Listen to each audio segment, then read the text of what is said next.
There was a law in 1799 that was passed called the Act for Gradual Emancipation, whereby the generation of enslaved people that were nearing adulthood then would be freed when they reached their mid-20s, with a requirement that their children would be enslaved a generation further until they reached their mid-20s. What?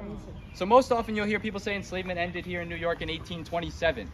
That's not right either, because there's a third generation beyond them that were freed in 1827. The latest you could be enslaved in New York State is 1848, and I want to sit with that for a moment as well. It is mathematically impossible to have fought in the Union Army from New York and not to have lived in the state of New York when there were slaves in New York. If you fought in the Union Army and you lived your whole life in New York, you lived in the state while there were enslaved people here. And so when I talk about those obstacles, it's not just living in a time when enslavement was a generation before you. It's living in a time when you've emerged into freedom in a fragmentary nature. Your parents were freed separate from you if you were to be freed then, and your grandparents separate even from them. And I think it's a great segue into talking about the triumphs of someone like Jacob Wynkoop. Jacob Wynkoop, to what we know, is the first black man born free in New Paltz, New York. And I think that's a powerful thing to acknowledge in its own right as well. He was born here in 1829. He was the child of two enslaved people in New Paltz, a woman named Diana Rose Wynkoop, who actually lived and worked, or sorry, I jumped ahead, I said his wife's name. Jane Deo Wynkoop was his mother's name, and his father's name was Thomas Wynkoop. He had a brother, John Wynkoop, who was born 2 years before in 1827. If John Wynkoop had been born 3 weeks after he was born, he would have been born free.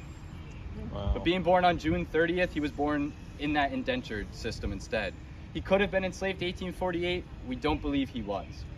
But so Jacob Wynkoop goes on to be, as I said, first a self-taught carpenter who builds a home for himself.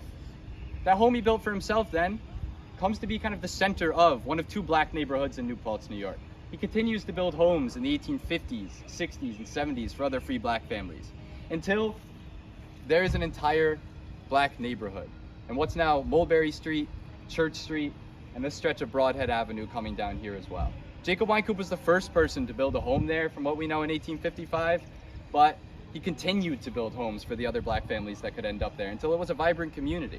And this was at a time when New Paltz as a whole was really expanding.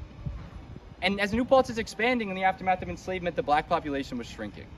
We're talking about the triumphs of a certain portion of the black population here, but it's also worth acknowledging that this is a point where many of their friends and relatives and family members would have been leaving, looking for a better life.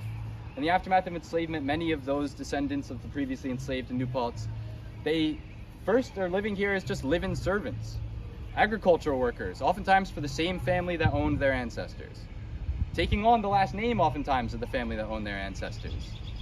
And so it's maybe no surprise then that within the first two generations we see a really drastic decrease in the black population of New Paltz.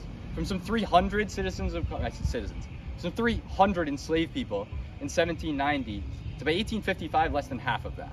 So we're talking about triumphs, but we're talking about a triumph even in itself that these people remained as a triumph in its own right. And so I wanted to establish that bit of context as we get started. And the last bit of the context is just that town would have just been reaching this portion here.